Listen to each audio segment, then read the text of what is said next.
19 வகையான திட்டங்களை இன்னைக்கு தொடங்கி வச்சிருக்கிறோம். 17,616 கோடி ரூபாய் மதிப்பிலான இந்த திட்டங்கள் மூலமா 64,968 பேருக்கு வேலைகள் கிடைக்க போகுது.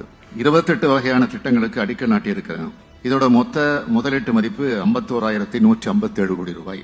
இது மூலமா 41,835 பேருக்கு வேலைகள் கிடைக்கும் என்ற மகிழ்ச்சியான செய்தியையும் நான் தெரிவிச்சுக்கிறேன்.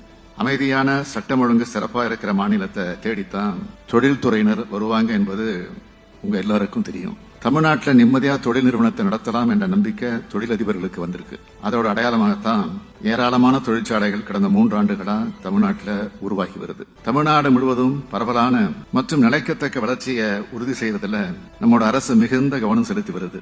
மாநிலத்தோட பல்வேறு மாவட்டங்கள்ல தொழில் திட்டங்கள் தொடங்கப்படுறதுனால அந்த மாவட்டங்கள உட்கட்டமைப்பு வசதிகள் மேம்படுத்தப்படுது. ஆயிரக்கணக்கான இளைஞர்கள் மற்றும் பெண்களுக்கு அவர்கள் வசிக்கிற பகுதிக்கு அருகிலேயே வேலைவாய்ப்புகள் பெருமளவு உருவாக்கப்பட்டிருக்கு. இதன் மூலம் அந்த பகுதிகள் உறுதியா சமூக பொருளாதார வளர்ச்சி பெறணும்னு தெரிவிச்சுக்க விரும்புறேன். உட்கட்டமைப்பு தொடர்பான தொழில்துறை வளர்ச்சி வணிகம் செய்யறதை எளிதாக்குது. சமூகத்தோட அனைத்து பிரிவினருக்கும் வாழ்க்கை வசதிகள், இவையெல்லாம் அரசோட குறிக்கோள்கள்.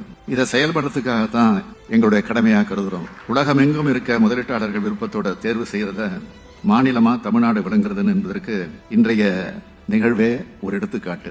130க்கும் மேற்பட்ட ஃபார்ச்சூன் 500 நிறுவனங்கள் தமிழ்நாட்டை தேர்ந்தெடுத்துள்ளதும் தமிழ்நாட்டோட முதலீட்டு ஈர்ப்பு திறனுக்கு அத்தாட்சியா விளங்குது. மிகுந்த திறமையும் படைப்பாற்றலும் கொண்டவங்க தமிழ்நாட்டோட துடிப்பான இளைஞர்கள். நம்மோட இளைஞர்கள் இந்தியாவிலேயே மட்டும் இல்ல உலகம் முழுக்க பல்வேறு துறைகள்ல பல்வேறு வகையில சிறப்பா பணிபுரிஞ்சுட்டு இருக்காங்க.